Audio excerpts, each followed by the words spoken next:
we've sold thousands of lots to people willing to exchange on the day and complete within 28 days.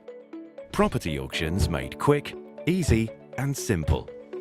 Clive Emson Land and Property Auctioneers. Well, hello. Yes, we are back once again for the September live catalogue launch show with Clive Emson Auctioneers. As you can see, I'm joined by the expert, the man who knows it all, the face of auctions. It is Paul Bridgeman. Paul, how are you doing? Are you excited for this one? Yeah, I am. Yes, yeah, really big catalogue for September, which is great news. Off the back of the results from the last auction, I've got an empty seat here, mate. What's going on? Well, I'll tell you what. As you can see, we're not together this time. There's a couple of reasons for that. Mainly, the turbo's gone on my Peugeot, which is one of the reasons why, as you can probably tell. So we will be back studio side together. But about that. We will, of course, be back together later on this month as well for the bidding show when actually the auction actually goes live. And of course, this is for the September auction. The catalogue went live on Friday, I believe. When does the bidding actually start, Paul? Right, okay. Well, the auction will go live for bidding. As I said, the lots are all live to look at now, so you can do all your research work. But then, as I said, the bidding starts on Monday the 19th, and we'll finish on the Wednesday, which is the 21st of September. And that will be the date when we find out what we've sold out of the 162 lots we've got in the catalogue this time. Well, yeah, 162 lots. There are quite a lot to get through. But before we do that, of course, let's just touch on that July auction as well. Let's have a look at some of the incredible results. I've just managed to get the text in. Here we go. July auction, there was 120 lots. 78% of those lots were sold, raising 21.6 million for your clients, Paul. Wow. Yeah, fantastic results. You know, I mean, the property market's still going from strength to strength. You know, we haven't seen signs of it slowing down. We haven't seen signs of people getting nervous yet. You know, it's absolutely positive all the way. So yeah, you know, the auctions have been absolutely fantastic, as you know, and the results just speak for themselves. You know, that's you know, not fiddling those figures in any way, shape, or form. That's definitely a true reflection of what's happened. Yeah, as I said, the auction result was absolutely fantastic, and there was lots sold. You know, over £500,000 plus, and as we know, the Fort Gilkirker actually sold on the day of the auction as well, just over 1.3 million. So that's fantastic. Wow. Yeah, fantastic result. That was a cracker, wasn't it? Certainly a standout. We've got a fair few standouts, so we're going to take you through today. Wonderful and brilliant again. So absolutely, we've got a great selection. We certainly do. Now, we will say at any point watching this show, if you're new to auctions or you know what you're doing, you've got the experience, you know what you're doing, but you want to find out more, do register your interest. Head over to cliveemson.co.uk. There's the website. However, to make life even easier for you, we have put a link in the body of this broadcast. Wherever you're watching it, there's a link that takes you straight through to the Clive Emson website. Give it a click, take you straight through, register your interest for the September auction. And there's also a phone number, isn't there, Paul? Oh yeah, definitely. Yes, yeah. I mean, if there's anything you want to talk about, if you want to know a little bit more about any of the lots, you can pick up the phone, speak to any of the negotiators who've looked at the properties, get a bit more information. You can give us a ring on 0345 85 0033. Fantastic. Now, right, before we get into the lots, it is very important. So we normally show a video at this point of your 5 golden rules, but because we've got so many lots to go through, we're going to cut it down a little bit. I've got an image to show. Paul, you have your 5 golden rules of bidding. I've got the image here. Let's pop it on screen. Talk us through your 5 golden rules. Yeah, of course. Let's say the 5 golden rules are, well, as I said, first thing is always go and have a look at the property. Has the image come up on your screen? Because it's not come up this side. Oh, is it not? No, I'm not seeing it actually. Let me see. Elaine, can you try and pop it on, please? Let me have a look. Why has the image not come on there? No. The 5 golden rules image. We'll pop it up very shortly, but just talk us through it whilst we're waiting to get that image shown on screen. Yeah, well, that's it. I mean, first thing is obviously you get the email come through with all the information about the lots, and you see all the ones you want to have a look at. First thing is, yeah, do your research. Go and have a look at the property. You know, go and inspect it in person. Identify the property you want to start thinking about buying. And don't restrict yourself to one. You can always put other ones up there as well, and go and have a look at as many as you like. There are some obviously you can't have a look at, but yeah, go and look at the area. look at the outside of the property if you can't get inside it. If it's land, go and find out what's either side of the land. And yeah, you just start building your research. And once you've done that, next step is to go and get the legal pack. Now that will be available to download from our website. Might not be available today, but if you register your details, as soon as the information comes in, we'll get it over to you, send you an email to let you know that the pack's in and ready to download. So yeah, the legal pack is get your own legal advice on the information that's provided, but it should be then everything that you want to see about that property, that land, that commercial premises, that you want to know about that property on a legal footing, and let's say your solicitor can then give you advice on that. Okay, has that come on screen for you now, Paul? Can't see it this one, I'm afraid. No. Oh no, neither can I. I'll tell you what we'll do. We'll play the video, the 5 golden rules of bidding, and we'll make sure we get those images shown for you. Okay. Hello, I'm Paul from Clive Emson Land and Property Auctioneers. I'm one of the auctioneers with the company, and we want to give you some tips on how to buy property at auction. The 5 golden rules to buying at auction. We're in the beautiful mid-Essex village of Turlin. And one example of one of the properties we've got in their current auction, the beautiful chapel here in Turlin, and we want to give you, as I say, a few tips on how to buy at auction, which should be the most open, transparent and fun way of buying land or property. So come inside and we'll give you some tips. Okay, so you found the area that you want to buy in. You've done all your research into areas and what you want to do with the property when you've actually purchased. So you see a property in the auction catalogue or online, and you say, that's the one for me. I really want to go and buy that property. Here's the 5 tips we should recommend you should be following if you want to buy a property at auction. Firstly, get all the property details. Download it from the internet, look at it online, and go and view the property. Inspect the property is a big important thing you need to do.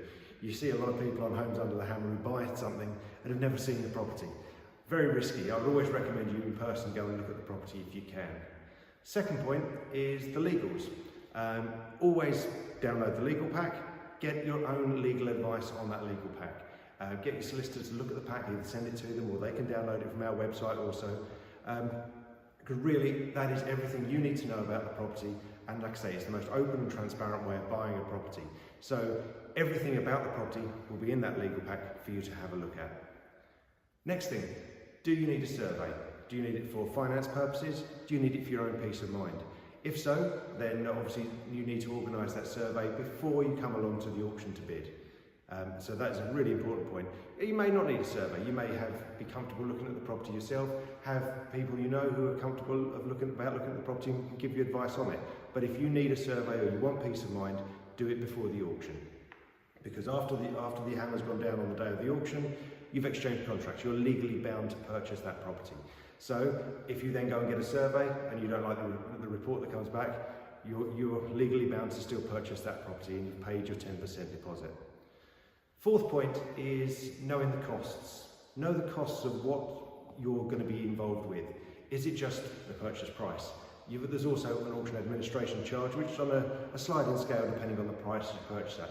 All the information will be available on the addendum and is available on our website and the catalogue also. So look into that. Also in the special conditions, which are in the legal pack, you will need to look at if there are any additional costs that you need to pay towards the purchase. Sometimes there are costs in there, so yeah, just have a look at that. That's quite an important point. But also in terms of knowing your own costs, what do you need to spend in terms of doing the property up, additional research work, anything that you might need to do to get to the end product that you actually want to end up with. As I say, so know those costs, work it all out, and be quite thorough and have a bit of flexibility in your budget too. The last thing really is to register for the auction. Our auctions are still online at present, so what you need to do is go to our website, click the register to bid button and follow the links through to and fill in all the information, including your identification documents, your credit or debit card details, your solicitor's details, and build your profile on the bidding platform. Last thing, auction day. Don't panic.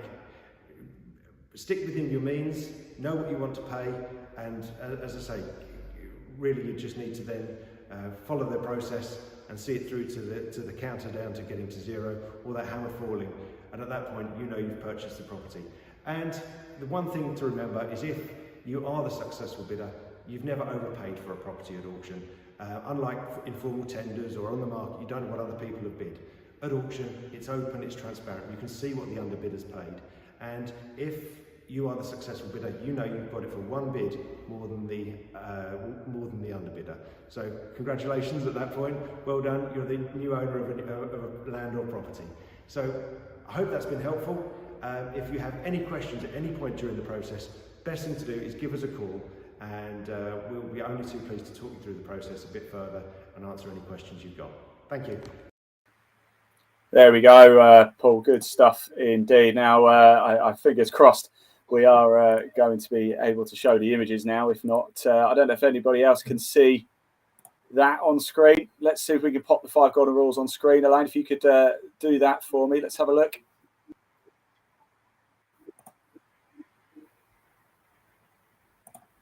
I'm not seeing anything on screen now, actually. I don't know about you, Paul. Are you? No, nothing coming up, I'm afraid. No, nothing's coming up my end. Well, I'll tell you what we'll do then for this segment to keep us going. We do have a number of feature lots to show as well, don't we? So I think we should start with our first feature lot. Feature lot number 19. We are going to have a guest going to come in and talk us through that. It is quite a lengthy video, though, so we're going to check that one out for you. Let's have a little look at feature lot 19. I'm going to play the video, and it's a beautiful Chelsea Baptist Church. Let's play the video.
I do love a good church there. And of course, Paul, we're joined by a very special guest now as well, aren't we? That's right. Yeah, Russell's joining me in the studio here. Yeah, that's right. Russell, it's good to see you. That's some property you've got there up for auction. Tell us more about it. Yeah, it certainly is. Well, when we got the call to assess that one, and the client was telling me all about it, I knew that was something we had to get involved with, because Clive Emson have got a really good reputation for bringing to auction and selling this type of lot. So, and it's looking good in the current catalogue, because we've got some other churches and chapels. But yeah, Wolsey, brilliant, quiet little village in just south of Wallingford, Oxfordshire. It is what it is. Detached building, set on its own plot. It's got planning consent to convert it into a 3-bedroom property, and full planning's there. So whereas some other lots we may have sold in the past, you've had to apply for planning. All the hard work's been done for you in this one. Yeah, project all ready for someone to walk into and get started. Absolutely, yeah. Yeah, absolutely.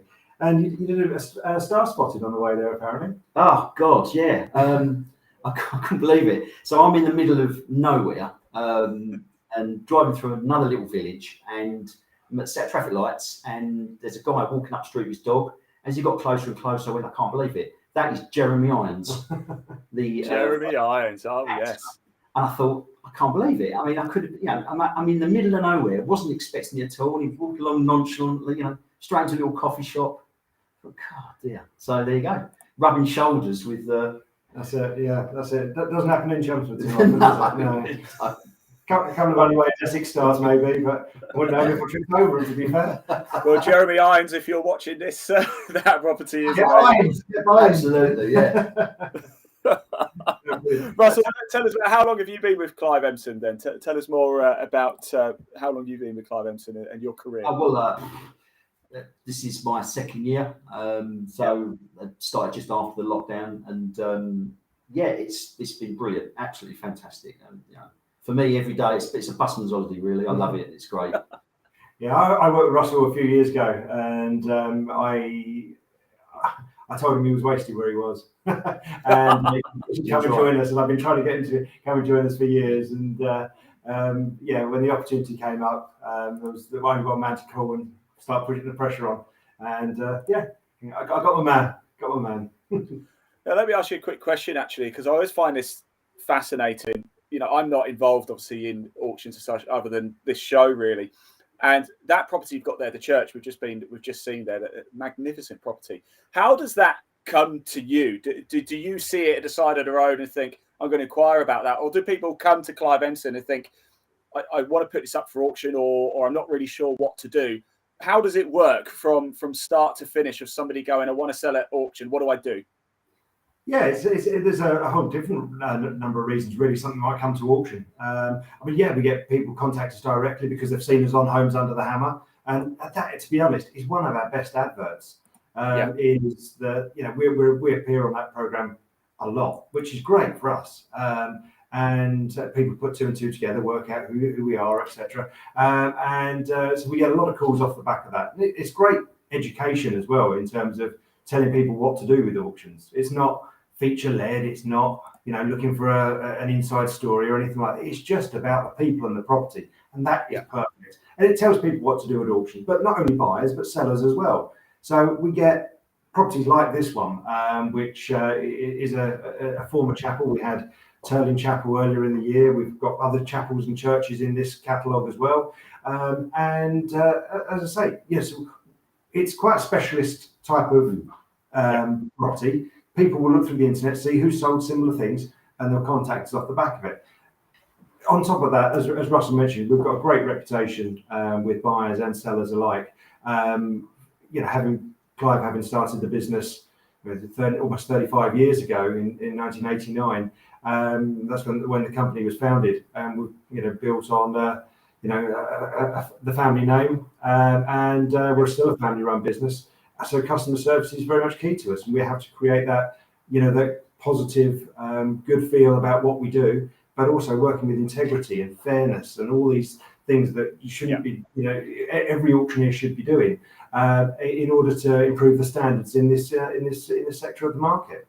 Russell, sorry, go on. in short, yeah, the inquiries come from all different kinds of from different kinds of avenues, and we are one of the largest auctioneers in the UK. So as I say, we appear quite high on people's radar. Now, fantastic stuff, Russell. Let's come back to the church. Who do you think this property is ideal for? Well, as I've said in the catalogue, it's ideal for developers. Personally, I think this is going to be suitable for somebody that's looking in particular to live in that part of the world. And it's got character. They can't do an awful lot with the outside of it. It's not listed, but you can't really do much because they want, under the planning consent, they want to keep as much of the exterior as possible. But you could go in there and change it around and get some really good accommodation. It'll have 2 bathrooms. Be pretty good looking at the plans, which can be downloaded from the local authority website. I really think the person that's going to buy this is going to be for owner occupation. They may have been looking for something in particular coming up. I'm not 100% convinced somebody's going to buy it and then rent it out. Wallingford, Charles is not that type of area. It's quiet, it's very local, and I think it's going to be owner occupied. What do you reckon? Yeah, that's right. Yeah, someone looking for a self-build project or something like that. A developer, yes, they might look at it and think they can make an improvement in terms of the price they resell it for.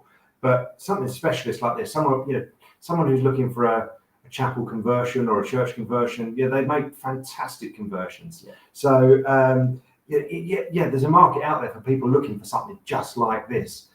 So you're right. I think you'll find that it will be someone who's looking for a self-build project, a self-conversion project, and who's looking to be in that specific area. And I think because obviously it depends on what you want to do, but you've not got to build the property. You've not got to spend money doing a planning application. That's all done. So the only costs you've got there are conversion costs. That's right. Just changing the accommodation, fitting it, getting your supplies in, getting your gas, electricity, whatever's there. So it's quite, in terms of the actual outlay, it's actually fairly minimal, to then have a really exciting property that's all done in that part of the world. Talking of outlay, it's am I right in saying guide price 350 plus? That's right. Yeah, I mean it's a high value area as well.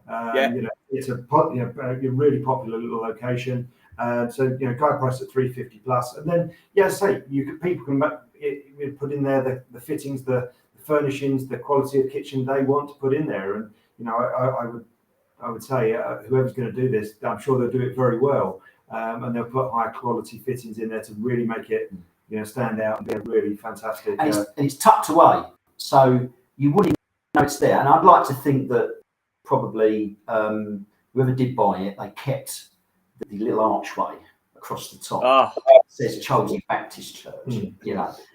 There's a little character bits like that that make it. To be honest, if you blow on it, it would probably fall over. But if they really and kept it, really amazing, because you're away, no one would know you're there. That's why I like it. That's why I think it's a lot. Question for you, chaps. You mentioned Homes Under the Hammer. Of course, what they do on Homes Under the Hammer is they obviously go to see the property and then they go back after it's been kitted out fully, shall we say. The developers had their 2 pence worth into it. Do you guys ever do that? I mean, this property here, the Baptist Church, would it be amazing to go back in a year's time and see how it looks? I'd love. I mean, I say we keep threatening to go and see some of the ones we've sold, and we'd love to go back and see some of it because I think the job. I mean, so, as you know, the types of property we get are so special sometimes, and to go back and see the finished article would be amazing. Well, I tell you what, I'll make a point of this. When we sell this, I will make sure that we go back there, and then we will do this again next time we come around, if everyone remembers. And we'll do our own little section, Homes Under the Hammer. Chapels Under the Hammer. Before and after. Russell, we'll come with you because actually Wallingford, it's not too far away, Wallingford from me. It's just up the road. So I'll come with you. Fabulous. Absolutely. You're on. Fantastic stuff, Russell. Thank you so much for taking that through that. That's feature lot 19, Chelsea Baptist Church, Chelsea in Wallingford. Guide price. Ian, before I let Russell go, we've had a lot of feedback that these sections are actually the bits people enjoy the most in the videos that we do, because they get to meet the team as well. So I've just put together 10 little questions for Russell. Yeah, yes. We're going to do everyone. So I'm going to come to you in a bit, Ian. So you're going to get your turn too. Okay. So people want to know a bit about Russell Hawks. Oh, right. Yeah. Okay. So it's 10 favourites. Right. All right. Okay. 10 favourites. I'll do my best. Right. Favourite holiday destination. Quick fire. Greece. Come on, Greece. Favourite place in the UK. Chelmsford. Liar. Favourite Chelmsford. Nothing wrong with Chelmsford. Great place. Favourite place in the UK? I'd have to say at the moment Wembley. Russell was at the Taylor Hawkins gig at the weekend. Oh wow, I've heard a lot of good things about that. You can actually hear us. Yeah, I'm having to shout. So also Wembley Stadium. Your first car? Oh dear, an Audi 80 1973 two-tone green. Oh, nice. Never forget that car. We'll look that one up later. There's one for the retro, isn't it? Lasted about 3 weeks. Lasted about 3 weeks. Favourite drink? I've got to say at the moment it's probably a nice glass of whiskey. Nice glass of whiskey. Oh, good man. Yeah. Single malt? Oh yeah. Single malt. Oh yeah. No, don't do that mixing stuff. Particular region? It's got to be Scottish. It's got to be Scottish. Scottish, yeah. Favourite food? My wife's lasagna. Oh, very well said. I know what you're getting for dinner tonight. Russ there, yeah. She's not watching, but as this is going to be recorded for later, I'll make sure she will be watching it later. There's the thumb. There's the thumb, Russell. Don't worry, mate. Your hero? Sporting, music? Music, absolutely. 100% Dave Grohl. Dave Grohl. There you go. Yeah. Your favourite film? Favourite film? Oh, that's very good. I've got to say, if you're talking about films at the moment, we watched The Grey Man on Netflix, and I thought that was excellent. So at the moment, that's probably my favourite film. There you go, Russell's recommendation, The Grey Man. TV programme. Doesn't have to be current. No, I'll tell you what it is. I know for sure because I'm a bit of a TV nut. Better Call Saul, another Netflix. Oh yeah, Better Call Saul. Yeah. Very good series. I Yeah. haven't finished watching it yet. So Okay, don't spoil the ending. don't tell me. Okay, all right. Favourite famous person ever met? Good. Paul Bridgeman. Other than Jeremy Irons. Famous person I've ever met. Met. Oh God, it's a bit sad, but well, it's not sad really. I've met on a number of occasions former West Ham football player Frank Lampard Sr., which I am very proud to have been rubbing shoulders with. Yeah, he bought property for me once. Oh, did he really? Yes. Yeah. Sorry, if you're watching, I didn't mean to let and revived a classic for you, Ian. Favourite biscuit? Oh God, custard cream. Oh no. Oh really? Oh. Can I ask you one question, quick fire question? I was at Alton Park doing motorsport at the weekend. I was asking all the race drivers what the drink of champions is. Is it tea or coffee? Coffee. Tea. Good luck. Oh, I'm coffee. 2-1 coffee. Here we go. Right. Brilliant. Thanks, Russ. Russell, thank you so much for that. I'm pleased to say, actually, Russell went first because I imagine those questions will be coming my way a little bit. Yeah, before we do that, yeah. let's get on with our next feature property, shall we? It is 2 Sanford Mill. Let me just make sure I'm getting it right. Yeah, it's 2 Sanford Mill cottages in Chelmsford. We've got a little video to play for you now. Watch and enjoy this.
you go. Wow, beautiful. I love that music as well, by the way, Paul. It's very soothing, isn't it? It's very relaxing.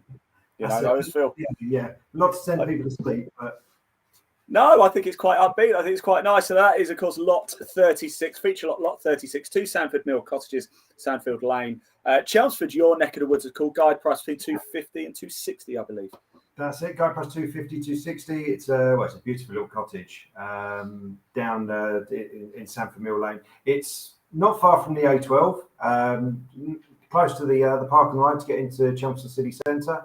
And again, it's only about 2 miles outside the city centre, but you wouldn't think it looking at the location. There's fields all around it. Obviously, you got, as the name suggests, you got the old mill buildings down there as well. But other than that, there's very few little cottages, and then there's some river walks and that sort of thing down there. Lovely little spot if you consider it's right in the centre of Chelmsford almost.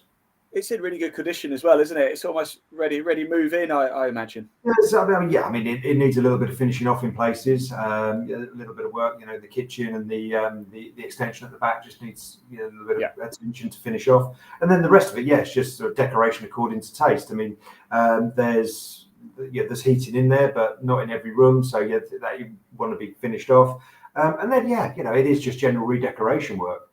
It's a beautiful little cottage, great location.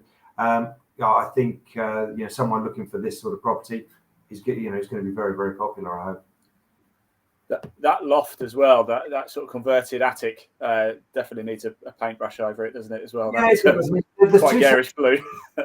There's two separate staircases. As you go in, then you've got sort of lovely little sort of with the sort of exposed stud work and that sort of thing, and a lovely fireplace. And then you've got one door sort of takes you up to the first bedroom, and then you go up through a hallway, and there's a snug off that. And then you go up, and there's a second staircase up to the second bedroom.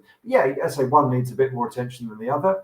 That's fair to say. It's a great little cottage. And out the back, you've got beautiful gardens, as the video showed.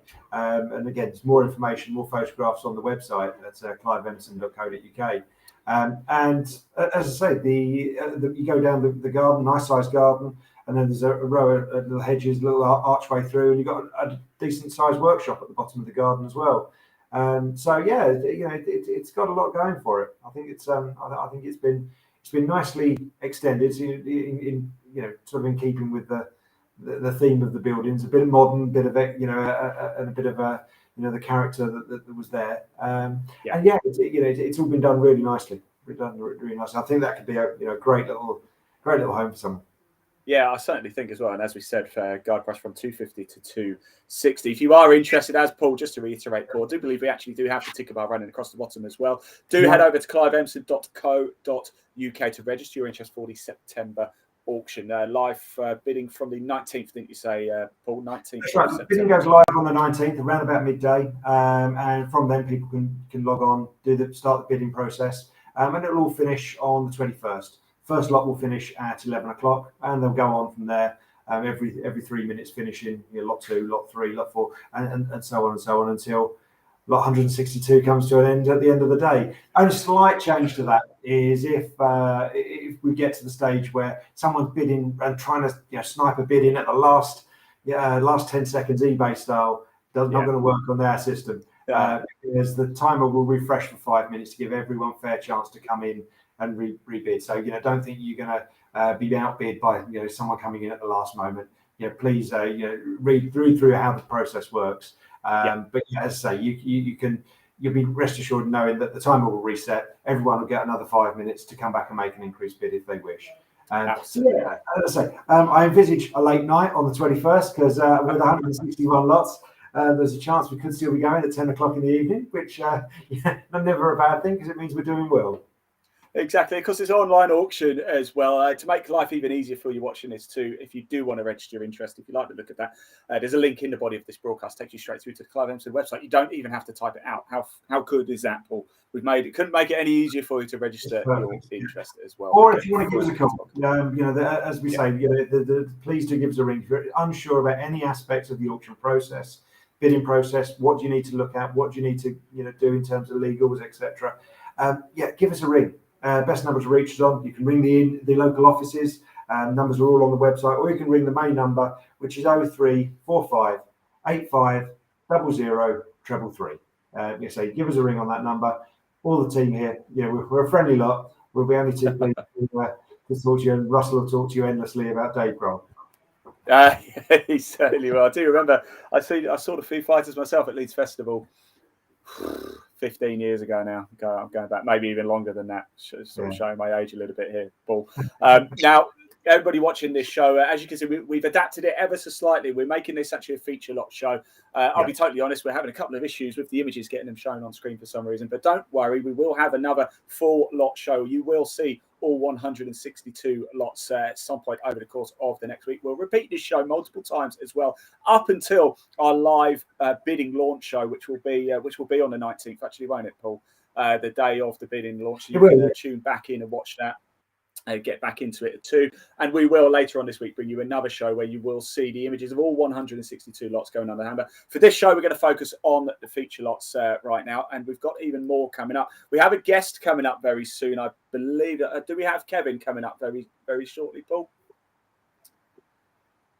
Right, yeah, Kevin's our historian, isn't he? We had the Naturist Club in the last auction, which sold really well in the end.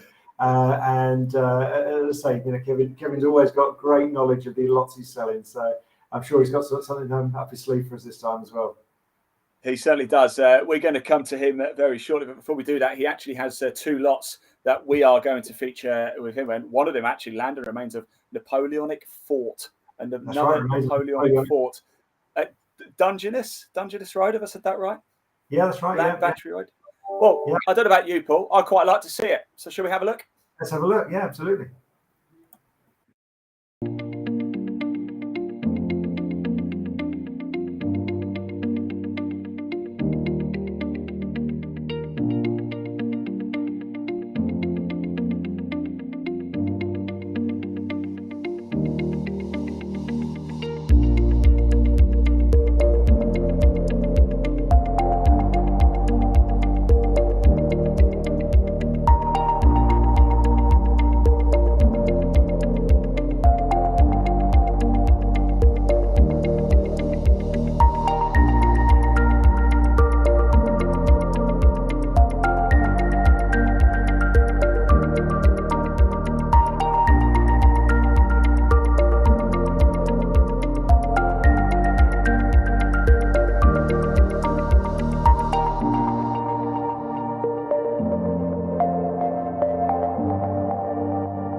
Well, there we go. I always find those fascinating because it's almost quite difficult to visualise, isn't it? Of course, that is Land Battery Road, Dungeness Road, Dungeness. Guide price between 55 and 58. So land basically, Paul.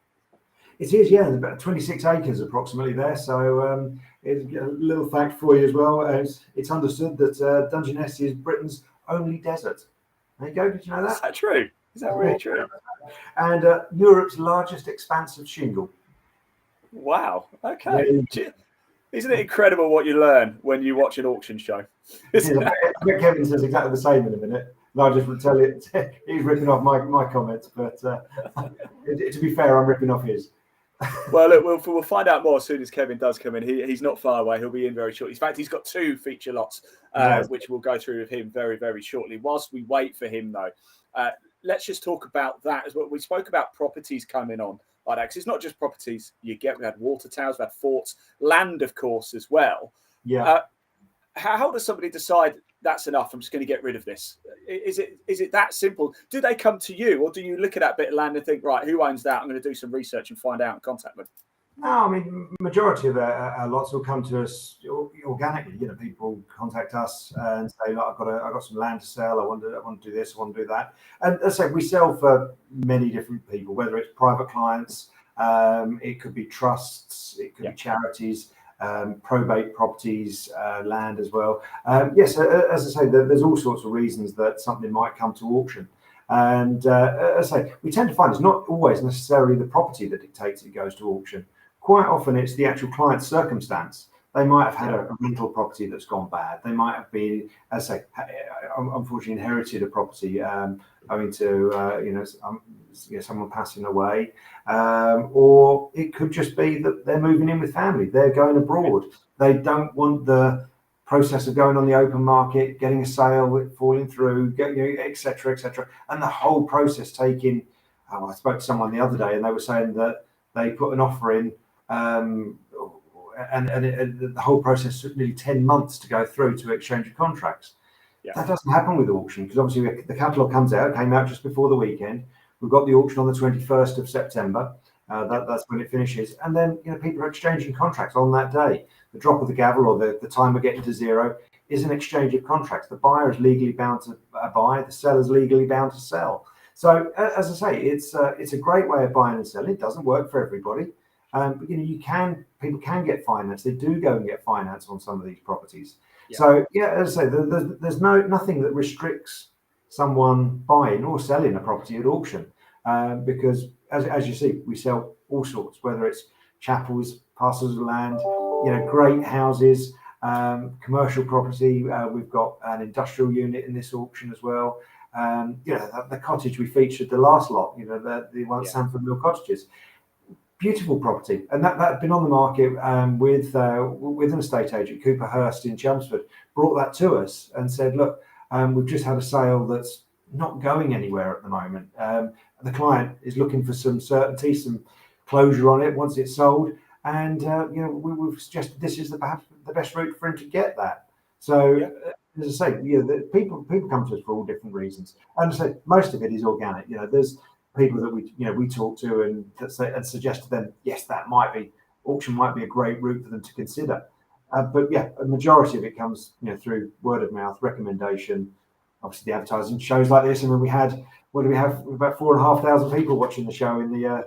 We did, yeah. It's getting bigger and bigger. The auction show, Clive Emson as well, and don't forget, do subscribe to Clive Emson on YouTube and the auction show as well. There is a link in the body of this broadcast. Give it a click to find out even more about it, and don't forget to register your interest for the September auction as well for Clive Emson. Live bidding on the 19th of September. But again, head on over. There's a link in the body of this broadcast. Take you straight through to the Clive Emson website. It's running across the ticker bar at the bottom as well, www.cliveemson.co.uk. Or give this man, Paul Bridgeman, a call on. Oh, you don't have to call just me. There are other people. The team at Clive Emson. I am going to be rushed off my feet with 160 minutes. But we're also only too pleased to talk to you, of course. And if you look on the website, it tells you who is dealing with each lot. So as I say, so you can pick up the phone, talk to us. We've seen it. We know what we're talking about in terms of the lots. Give us a ring. The general office number is 0345 8500 I mean, I've said that a million times, that number, and I still have to look at it every time I read it out. No, you'll know it off by heart soon. Well, I do. Right. I still have to look at it. Or, as I say, we've got the 5 regional offices as well. So you're more than welcome. If you speak to someone in one of the offices, you can ring them in the local office numbers as well. Again, all the numbers are on the website. And also, as Ian mentioned earlier, we will be doing the full catalogue run-through show. As I say, there was so much content for this show. To combine the two, as well as the technical issues, was going to be a long show. And we were going to give it a go, weren't we, Paul? But I think we'd still be live at about midnight tonight. Yeah, that's it. So, as I say, keep an eye on social media, on Twitter, on Ian's pages as well, Twitter, Facebook, Instagram, LinkedIn. You'll see all the information about when we're going to release that show as well. So, we'll do a full run-through show later in the week. Yeah. Yeah, definitely. You don't worry. You will see at least images of every single lot that is going under the hammer for the Clive Emson auction, September auction. Now, we're still waiting for Kevin to come in, but as I did mention before, he does have 2 feature lots. He's also got feature lot 135, which is 35A St Margaret Street in Canterbury. And I don't know about you, Paul, but I'm itching to see it. Do you want to see it? Let's have a look. Yeah. Let's have a look.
So look, I do love a cheery tune there, a cheery jingle, and we've got plenty of them. That's Kevin's second feature lot. Of course, that he's got 35A St Margaret Street, Canterbury. You might have to fill us in on this one, actually, Paul.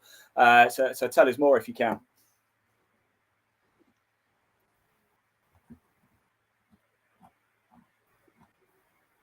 Yeah, so we've got a centre commercial premises. You saw in the video there. So a nice street, established properties, established businesses, lots of sort of outside space in terms of outside dining. Canterbury's a lovely city. It's beautiful location. And this is a ready-made property for someone to open a little eatery, a cafe, a restaurant. It looks idyllic, and someone's going to have a dream, aren't they? And let's see if we can, put them on the way to fulfilling that dream with a little coffee shop or a restaurant. It's perfect for that. It certainly is. It looks like we might actually have Kevin with us as well. That's almost perfect time. Let's see if we can bring Kevin in to have a quick chat. Kevin, are you there? Can you hear us? I don't actually know. I don't know if we're going to be able to bring Kevin in, actually. No, unfortunately, I don't think we're going to be able to bring Kevin in. We are, as we said before, one or two issues in the background causing a couple of issues that might just prevent us from being able to do that. But like you said, idyllic location, beautiful property as well. Lot 138, that's 35 St Margaret Street. Guide price of 300 plus. 300 plus, yeah. And as I say, it's one of those areas that's it's close to the Canterbury Tales visitor centre, and I think it's opposite the Marlow shopping arcade. It's a great property, and as you say, if you go to cliveemson.co.uk, look for lot 138. You'll be able to download all the information on this one, all the legal pack, and arrange viewing times, all that sort of thing. So yeah, a great property to get involved with. Now, I must say, we do have Kevin waiting with us. I can only apologise to you, Kevin, if you can hear us. Our technical issues is ranging to bringing people into the show as well, I'm afraid. So thank you for making the effort to come in, Kevin. But we will certainly hear from you at a later date as well. We also have Audrey Smith as well waiting. Audrey, I don't think, just tried to bring you into the studio. I don't think we're going to be able to bring you in either. I have been informed by our software providers that we should have these issues sorted sooner rather than later. However, Audrey does have a feature lot as well, hence the reason why we were hoping to bring her in, and it's Chapel Cottage, Hale Cottage in Cheddar. Now, Cheddar's a beautiful place as well, by the way. It certainly is. It really is. Now, shall we have a look at these, Paul? We'll see if we can get the guests in. Yes, here we go.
There we go. Look, you caught me just having a little sip of my coffee. I'm going to try and bring Kevin in, but he's gone, understandably so. I can't. Unfortunately, Audrey, I'm trying to bring you into the studio. I can't get you in either. But maybe, Paul, you can help us with Chapel Hale Cottage, feature lot 64. Yes, yeah, it's it's a triple element to it, really. There's the 3 cottages. You've got vacant properties, or 2 vacant properties, and a tenanted cottage there as well. As I say, Hale Cottage is currently tenanted, and then you've got the other 2 cottages which are ready to add to a portfolio, live in one, rent 2, whatever you might want to do. Really, the possibilities are endless. We're selling on behalf of trustees for this one, and again, it's a beautiful looking building, stone cottages in Cheddar, as you mentioned, lovely part of the world, and as I say, a good amount of space around the back, plenty of parking. There's great potential to enhance these cottages. Whether it's a real shame can't talk to Audrey, because I'd love to know a bit of the history to these. Whether they were work cottages, whether they were church cottages. What were they? It's the name suggests North Chapel. It's North Street Chapel, that they were something to do with the chapel at some point. Yeah, it is a real shame. I'm sure we can get more information at some point from Audrey. And of course, don't forget, we will be coming back for another show where we will run through all of the lots again for you, all 162. We're just focusing on the feature lots in this show. As you can see, that was one of them there, but we will bring up images later on in another show to show you the rest of the 160 or so lots going under the hammer. It's quite a big auction, isn't it, Paul? This one, 100. This is the 3rd one we've done with you, and I think 124 was the biggest. I mean, it's a big jump up, isn't it? It is, yeah. It's not the biggest we've done. We've certainly done in excess of 200 lots in the past, but I say, it's certainly the biggest one we've done for best part of the year. I think we had around about the same number in September last year. So it's interesting to see after the summer holidays, people want to get business done. So people want to sell, people want to buy. So it always tends to be a big auction from now through to the end of the year. Tends to be our absolute busiest time. Yeah, it's looking at projects done and things for the new year. Definitely, it's quite a strange time, actually, isn't it? With the economy the way that things are at the minute, it seems that the auction industry doesn't seem to be suffering at all. Well, it doesn't, not at the moment. No, I mean, let's say there is a lot of uncertainty out there. Cost of living. New Prime Minister being announced today. I haven't seen the news yet, because obviously we've been on air, but I don't know who the new Prime Minister is yet. I don't know if that's well, if you are watching the repeat of this show, because we are going to repeat it multiple times, if you're watching the repeat, comment below. And by the way, if you are watching this, you can comment below too. We can see your comments as well. So please do get your questions in at any time. We do want to hear from you. If you've got a question for Paul, any of the guests, you want to find out more about the lots, please do comment below. We will check them out. So don't worry about that. Abuse my jacket, because I've not enough stick on the jacket in the office here. I don't think it's that bad. Nice cream jacket. That's the summary. You wouldn't look out of place up at Essex County Cricket Ground with that. Well, we might take a wander over there later. Too busy for cricket today, unfortunately. Too busy with 162 lots in total for the Clive Emson Auctioneers September auction. Don't forget, head over to www.cliveemson.co.uk to register your interest and download the full catalogue as well to make your life even easier. We have put a link to the Clive Emson website in the body of this broadcast too. So just give it a click. You don't even have to type it out. We couldn't have made it any easier for you.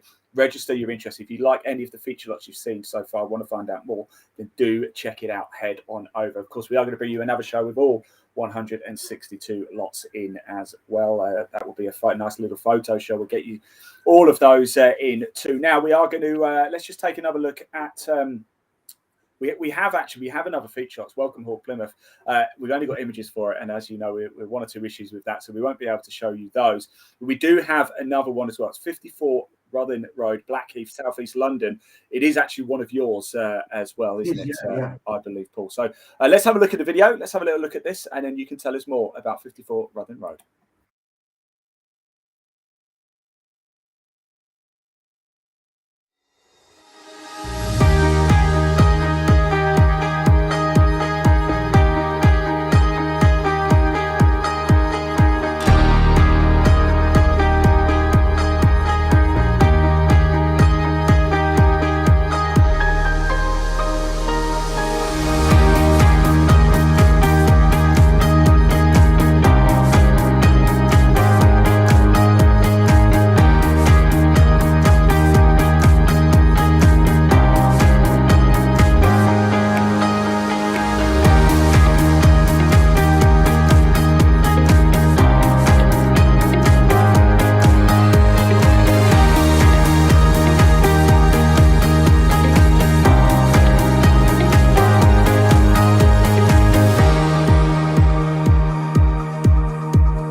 go. Blackheath, Southeast London. Of course, guide price of that one from 575, and it's quite a spacious property, isn't it, for London? It is. Three brilliant sizes. As I say, great location. Three good 3-bedroom house. It's nice and convenient to get onto the A2, Blackwall Tunnel, but Blackheath itself, it's a lovely little spot. You've got Blackheath Village, not too far away. You're actually just not too far from Greenwich Park as well, and the great views that offers over the city of London is stunning. But the property itself is, it's a mid-terrace house. They're selling for way more than this on the open market. It's a really nice property. Looks, lovely inside. It's got its little quirks to it. And there's more information on that in the legal pack. We're not hiding anything in that respect, but as I say, it's all there for people to see and understand. But yeah, the phones have gone off the hook on this one already this morning. Wow. Okay. So you see a property in Blackheath at this kind of money, the phones have gone mad for it. So I think the price is right. Thank you to our joint auctioneers, JDM, for bringing this one into us. It's a great property. I hope we sell it well. I mean, so you see the bit on the video. Lovely kitchen, breakfast room, nice living room. 3 great sized bedrooms. Nice outside space at the back as well. And there's actually a pond below that decked area as well. So don't want anyone falling in it. It's happened before. It'll happen again. By you, Paul. By you. Yeah, not me. I'm wearing a wage. I'd say it's a great looking little property. I do hope that one sells really well for the client as well. Yeah, definitely. Superb stuff there. It's an area that I know quite well. Not a million miles away from Elton, which is a place I know. I know Elton a bit better. In fact, there is a property from Elton in this auction as well, which will bring you, of course, in the next show that we do as well. So you will be able to see that. Now, I'm going to see if I can bring in Tom. Can we bring in Tom? Oh, there he is, Tom. We can bring you in. Now, Tom, you've actually got a feature lot as well. Hello, welcome to the show, by the way. Welcome Hall in Plymouth. Tell us more about that particular property. Yes. Can you see me? We can. Yes. Yeah. How are you guys? You all right? We're all good, thanks, Tom. Yes, all good. Yes. So it's a enormous building. What's the sort of from the EPC? It's 13,650 or over that square footage wise. Was a former community centre, and then has a sort of almost separate, but within the sort of building, retail unit, which was used as a charity shop.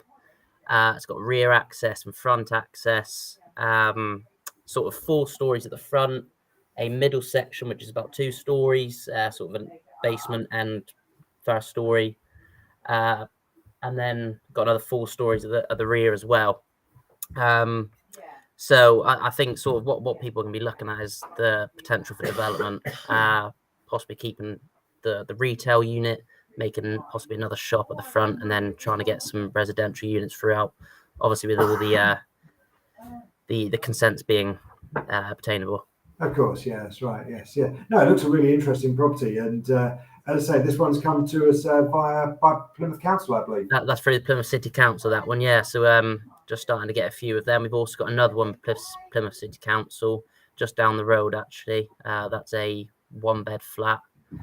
So that's promising with that side of it as well. Absolutely, yeah, no, brilliant. And what's the guide price on the Welcome Hall? Guide price on that one is 60,000 to 80,000. For the size of the property, it's quite a sort of combination for that kind of money, isn't it? Yeah, that's it. I think I did sort of a quick numbers on it, and it works out to don't quote me on it, but about £5 a square foot. So it's fairly decent price, but it has got it. There's fair amount of works to be done. Of course. Yeah. So there's flat roofs that need some looking at.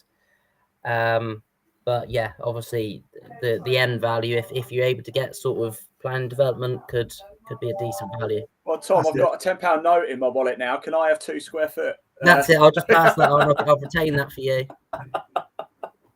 Superb stuff. Now, Paul, as we've got Tom with us, I know you've been doing asking some questions, some 10 quick fire questions, and I think we need to put Tom under a bit of pressure now, don't we? Yeah, he looks like he needs the pressure. Yeah, he looks like the most relaxed man on earth.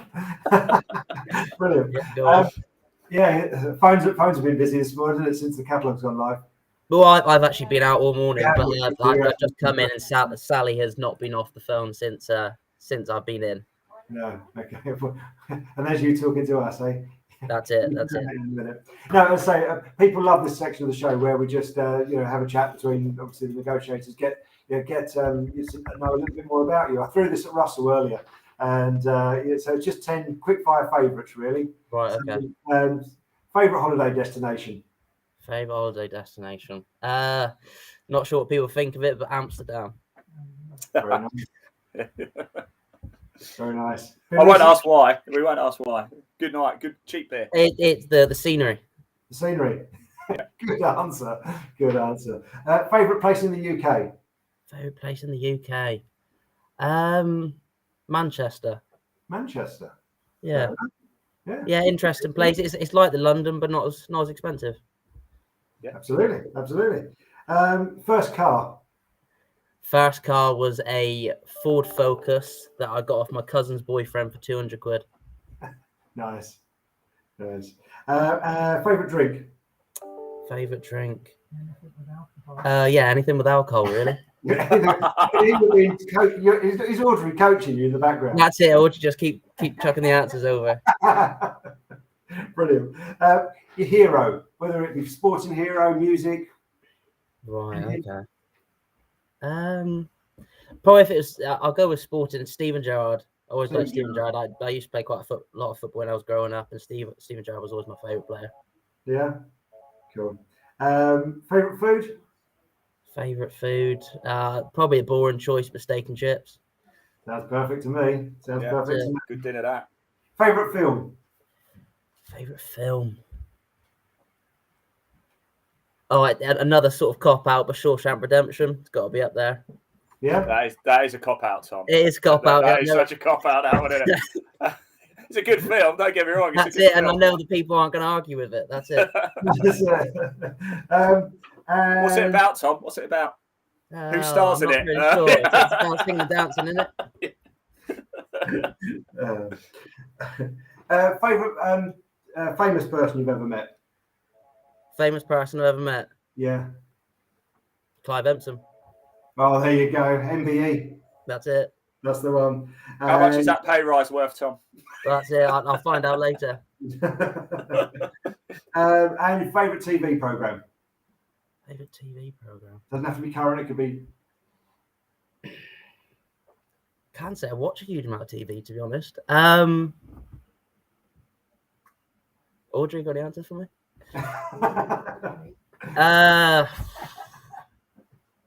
I'll go with Peaky Blinders. It's not I like that choice. It wasn't BBC, wasn't it?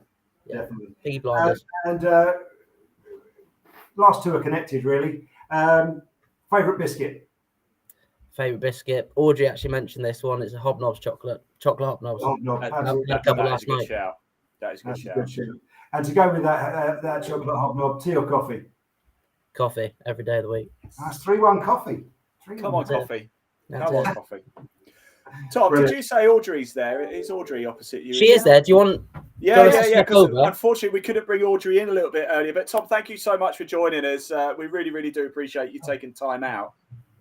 I know you're busy, so thank you so much. No problem at all. Thanks for having me on, and I'll get Audrey to swap over. Right? Yeah, lovely. Please do. Yeah, fantastic stuff. Cheers, guys. Cheers. Of course, Audrey's property we saw a little bit earlier. Actually, it's the Chapel Cottage and Hale Cottage. Hello, Audrey. How are you? Hiya. I'm good, thank you. Sorry we couldn't get you in before. We were having a bit of a software technical issue, but we've got you now, of course. We've just seen Chapel Cottage, Hale Cottage, Cheddar. Tell us more about it, because it does look sensational. Yeah, so it's the old chapel building, which is the property you can see at the front, you know, the grey with the four gables. So that's the old chapel. It's still got the old baptism bath under the floor. So that lifts up, you know, where they baptise everybody.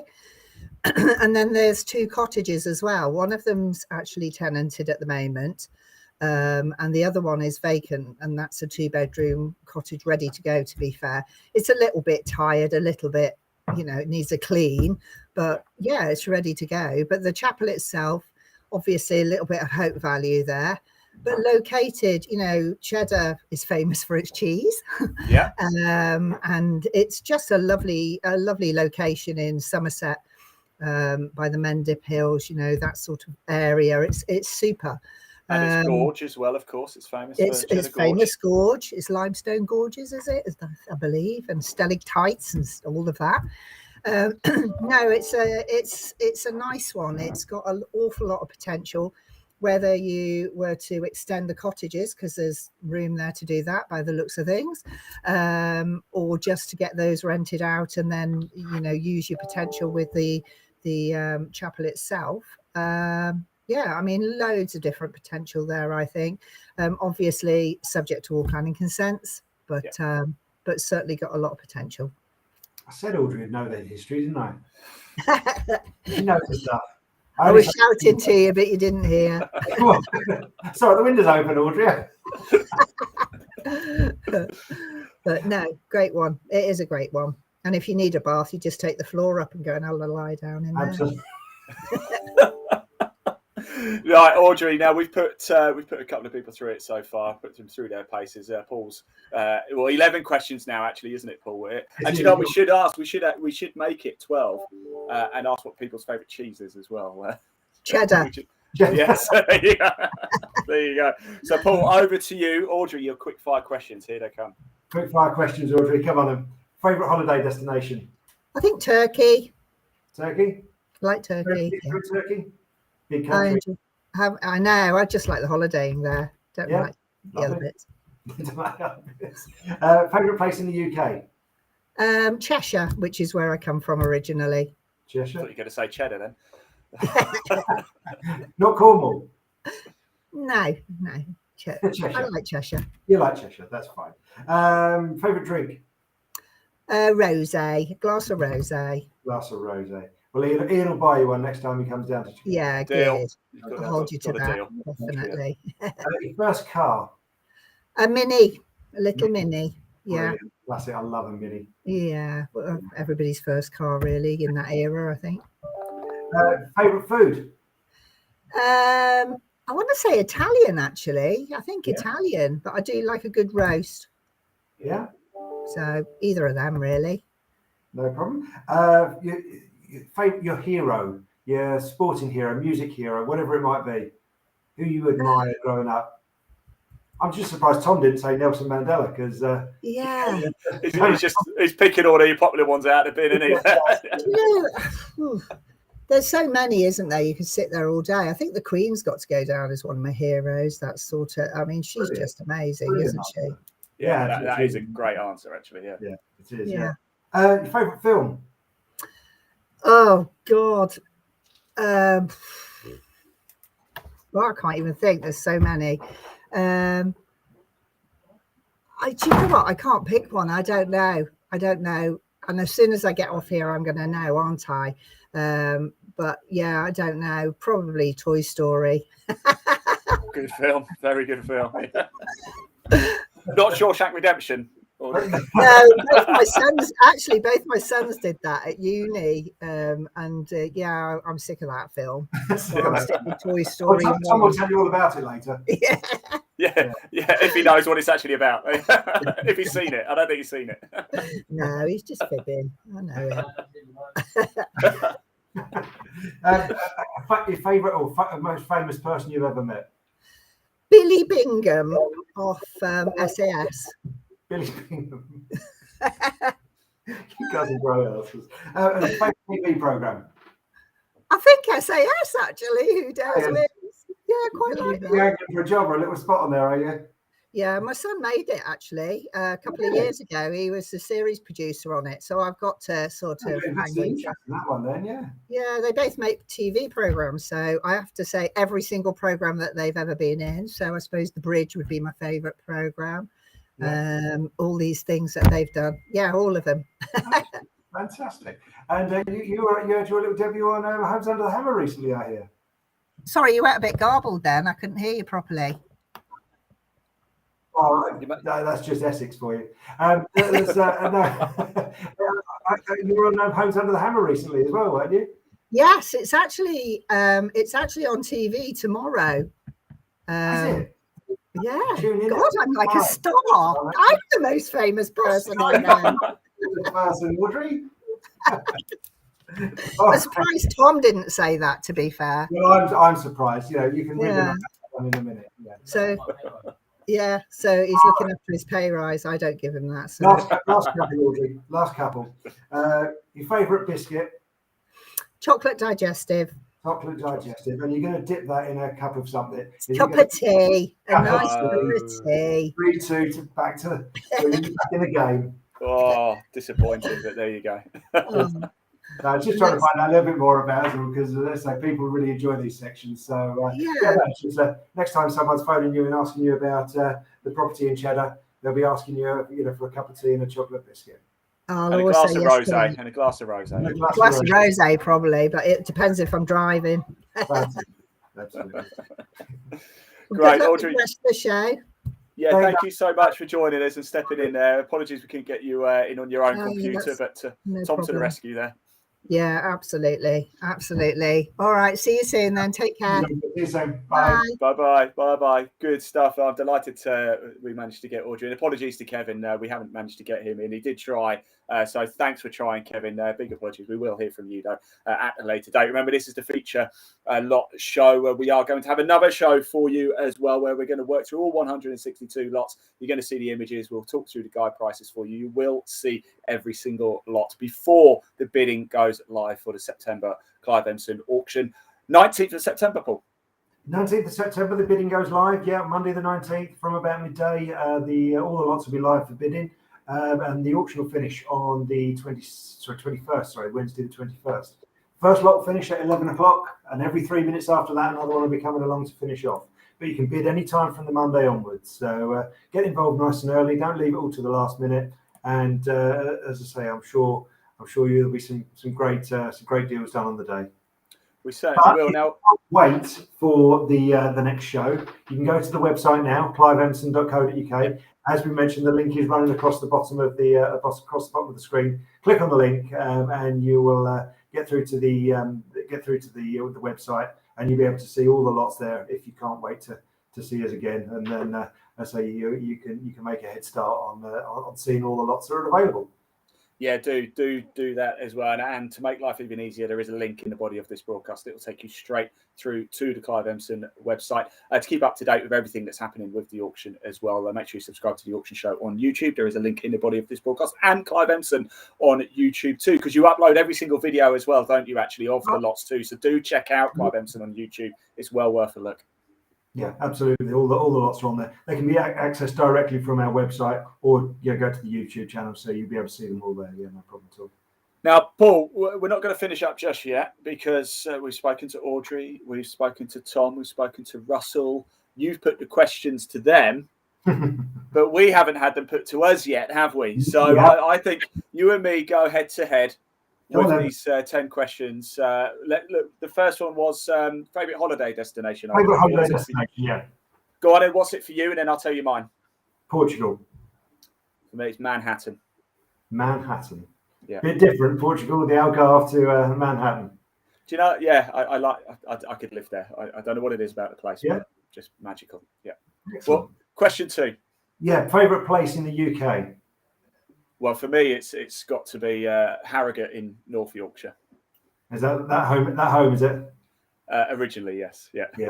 Brilliant. Okay. Well, my favourite place in the UK is a little place in the northeast of Scotland called Cullen. Oh, very nice. Little fishing village. My grandparents used to live up there, and I love it. Absolutely love it. A few decent golf courses up there, I imagine, as well. There are, yes. Yeah. That I could ruin. Favourite drink? Favourite drink. Do you know what? I'm going to throw a bit of a curveball in here, because I'm really into cherry flavoured Lucozade at the minute.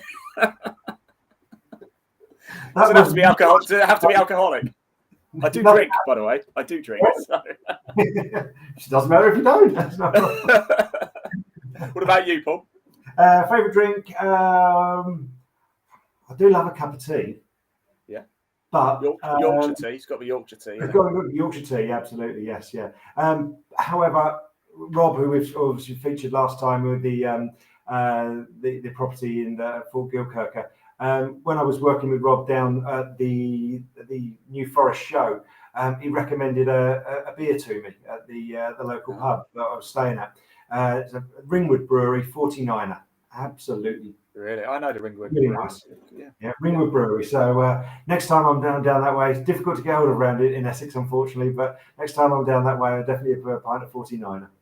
Fantastic stuff. Right, next question. What do we offer? First car. My first car was a Rover 214 SI. It was my mum's, but she let me have it. It had beige interior, 5-door family saloon, fake plastic walnut dash. I was at college at the time, and I thought I was the coolest. All my mates had Vauxhall Corsas and Fiat Puntos, and then I rocked up with this massive boot, 5-door family saloon. I loved it. How about you, Paul? Well, not that I had my street cred before this moment, but I'm just not with that jacket. Not with that jacket. There he goes. So I'm just about to throw it all out the window. I had a Fiat Panda. Fiat Panda. Funny enough, our producer Elaine, I can see him in the background now. He's pumping his fists. He had a Fiat Panda as well. Brilliant. Go for it, Elaine. Yeah, brilliant. Favorite food? Probably roast potatoes. Roast potato. I do love a roast potato. But when they've been really cooked in the fat, but the small ones, not the big ones. You know, when you get and they're crispy. Crispy on the outside, fluffy on the inside. Beautiful. Yeah. Amazing. What about this?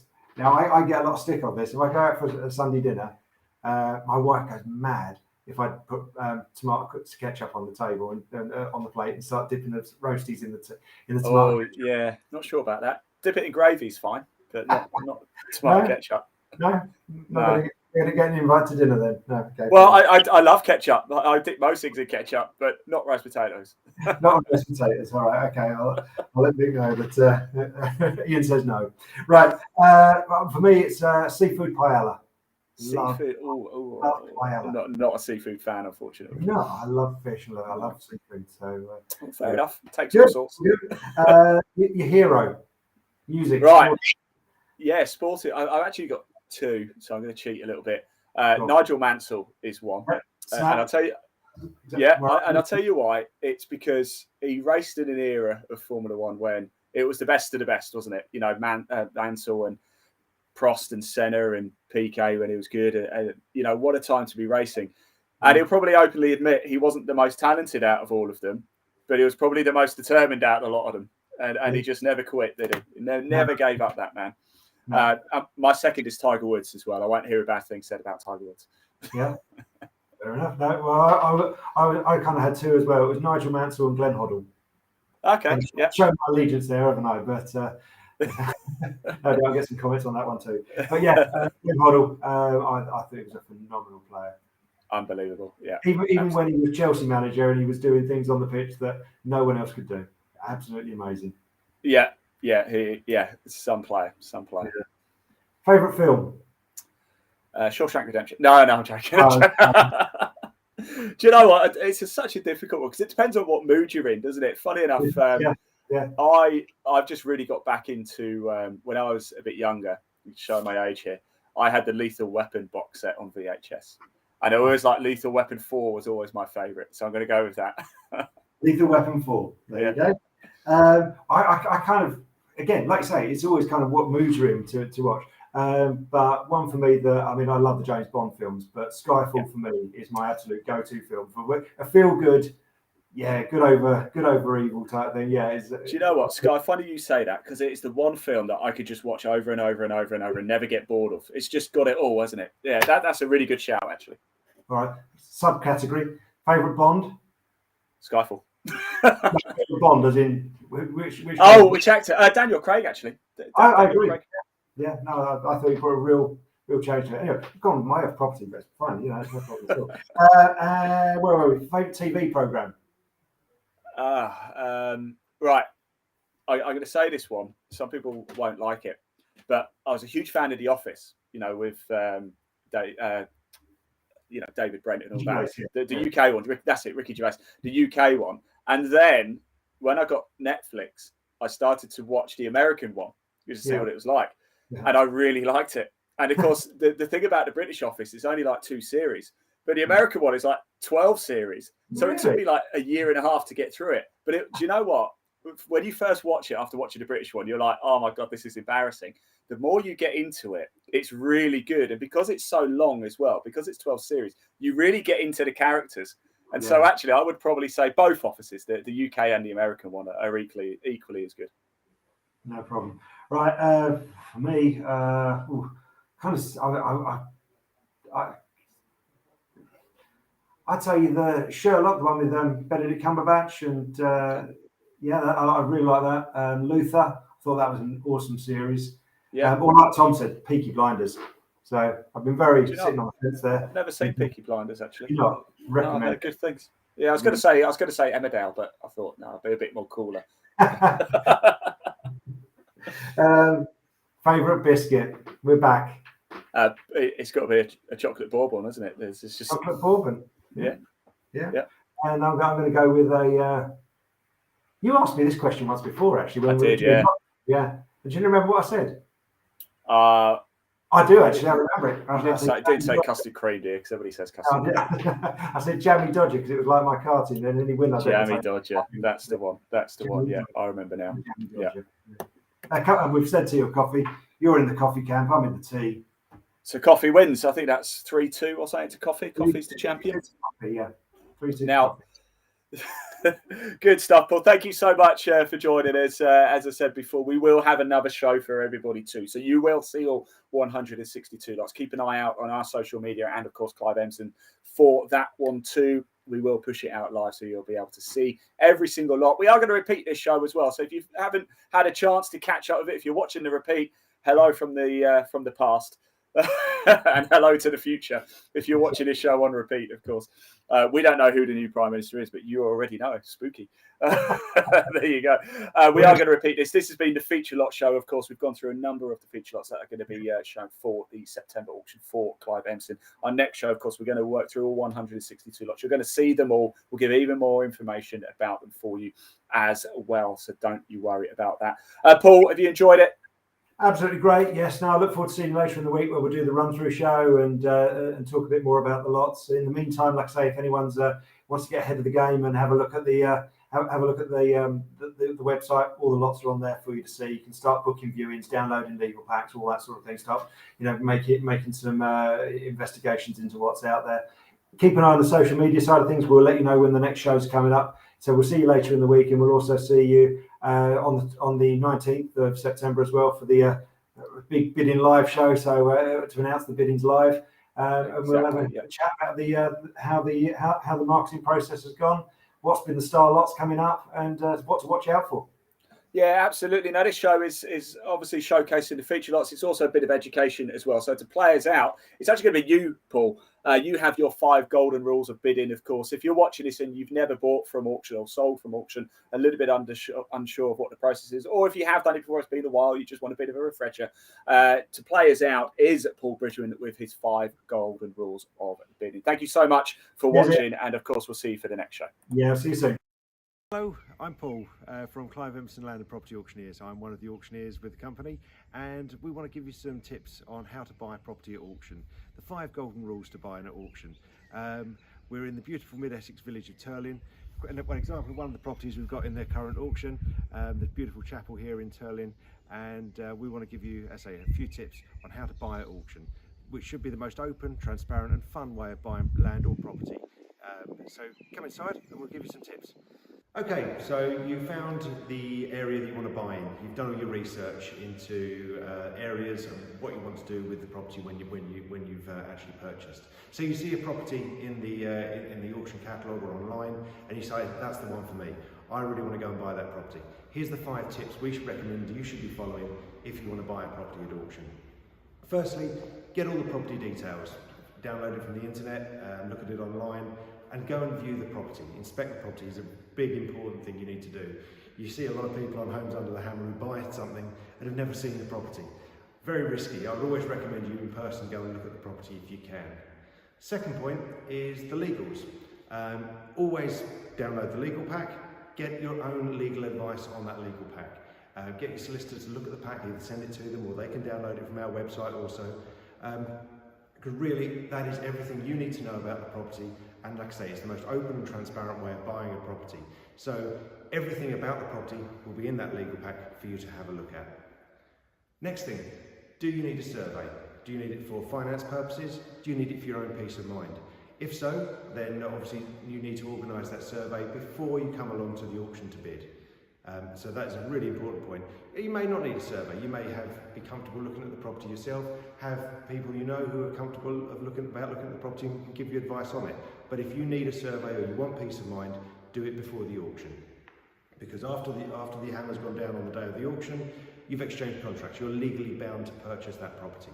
So if you then go and get a survey and you don't like the report that comes back, you're legally bound to still purchase that property and you've paid your 10% deposit. Fourth point is knowing the costs. Know the costs of what you're going to be involved with. Is it just the purchase price? There's also an auction administration charge, which is on a sliding scale depending on the price you purchase at. All the information will be available on the addendum and is available on our website and in the catalogue also. So look into that. Also in the special conditions, which are in the legal pack, you will need to look at if there are any additional costs that you need to pay towards the purchase. Sometimes there are costs in there, so yeah, just have a look at that. That's quite an important point. But also in terms of knowing your own costs, what do you need to spend in terms of doing the property up, additional research work, anything that you might need to do to get to the end product that you actually want to end up with. As I say, so know those costs, work it all out, and be quite thorough and have a bit of flexibility in your budget too. The last thing really is to register for the auction. Our auctions are still online at present, so what you need to do is go to our website, click the register to bid button and follow the links through to and fill in all the information, including your identification documents, your credit or debit card details, your solicitor's details, and build your profile on the bidding platform. Last thing, auction day. Don't panic. Stick within your means, know what you want to pay, and as I say, really you just need to then follow the process and see it through to the counter down to getting to zero, or that hammer falling, and at that point you know you've purchased the property. And the one thing to remember is if you are the successful bidder, you've never overpaid for a property at auction. Unlike informal tenders or on the market, you don't know what other people have bid. At auction, it's open, it's transparent, you can see what the underbidder's paid. And if you are the successful bidder, you know you've got it for one bid more than the underbidder. So congratulations at that point, well done, you're the new owner of a land or property. So I hope that's been helpful. If you have any questions at any point during the process, best thing to do is give us a call, and we'll be only too pleased to talk you through the process a bit further and answer any questions you've got. Thank you.